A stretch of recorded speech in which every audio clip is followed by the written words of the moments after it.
Hello everyone, আজ বলবো গর্ভাবস্থায় সত্যি কি আঙুর খাওয়া উচিত, কোন ধরনের আঙুর খাওয়া যেতে পারে, কতগুলো খাওয়া উচিত, সম্পূর্ণটা জানতে পারবেন। তবে অনুরোধ করব ভিডিওটা সম্পূর্ণ দেখার জন্য। তো চলুন এবার জেনে নেওয়া যাক।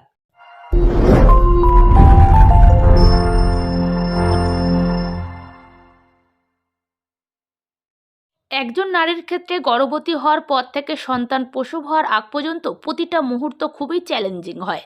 প্রত্যেক নারীর মধ্যেই এই সময় বিভিন্ন শারীরিক ও মানসিক পরিবর্তন আসে। গর্ভাবস্থায় একটু নিয়মের এদিক ওদিক হলেই মা ও শিশুর উপর খারাপ প্রভাব পড়তে পারে।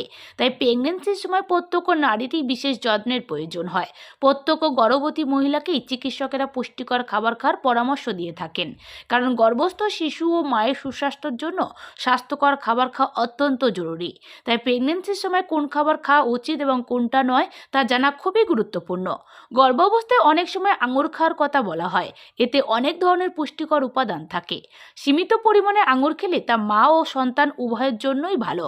এবার জানুন গর্ভাবস্থায় কোন ধরনের আঙুর খাওয়া উপকারী। আঙুরে vitamin, antioxidant, organic acid, fibre, folic acid, pectin ইত্যাদি পুষ্টি উপাদান থাকে। এছাড়াও আঙুরে ম্যাগনেসিয়াম থাকে, যা গর্ভাবস্থায় পেশির ক্রাম্পের বিরুদ্ধে লড়াই করতে সাহায্য করে। এবার জানুন আঙুর কতটা পরিমাণে খাবেন। গর্ভবতী মহিলার একদিনে কেবলমাত্র 1 বাটি আঙুর খাওয়া উচিত। আপনি এটি আপনার ডায়েটে সকাল, বিকাল ও দুপুরে অন্তর্ভুক্ত করতে পারেন। এবার জানুন কোন ধরনের আঙুর খাওয়া উচিত। গর্ভাবস্থায় সবুজ আঙুর খাওয়া উচিত নয়। এটি খেলে গর্ভবতী মহিলার অ্যাসিডিটির সমস্যা হতে পারে। এটি স্বাদেও একটু টক হয়। তাছাড়া কালো আঙুরের বাইরের স্কিন একটু শক্ত হয়। এক্ষেত্রে গর্ভবতী মহিলাদের এটি হজমের অসুবিধা হতে পারে। আসলে গর্ভ অবস্থায় নারীদের পাচনতন্ত্র দুর্বল হয়ে যায়, এর ফলে হজমে অসুবিধা হয়।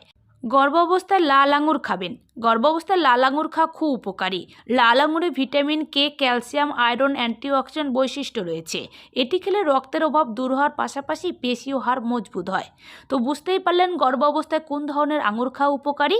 তো আশা করছি সম্পূর্ণ ভিডিওটা বুঝতে কোনো রকম অসুবিধা হয়নি। যদি কোনো কোশ্চেন থেকে থাকে কমেন্ট করে জানাতে পারেন। ভালো থাকবেন, সুস্থ থাকবেন। ধন্যবাদ।